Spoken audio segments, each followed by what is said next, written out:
So the cylinder head's off. I'm not seeing what I want to for confirming a head gasket leak or burning coolant.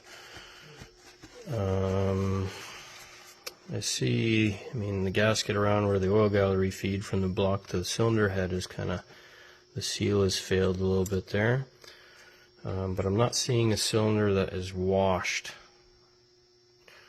If I look at I'm not seeing any evidence around the water jackets to the compression rings. I'm seeing some distortion, fair bit of distortion. I don't know if you guys can see.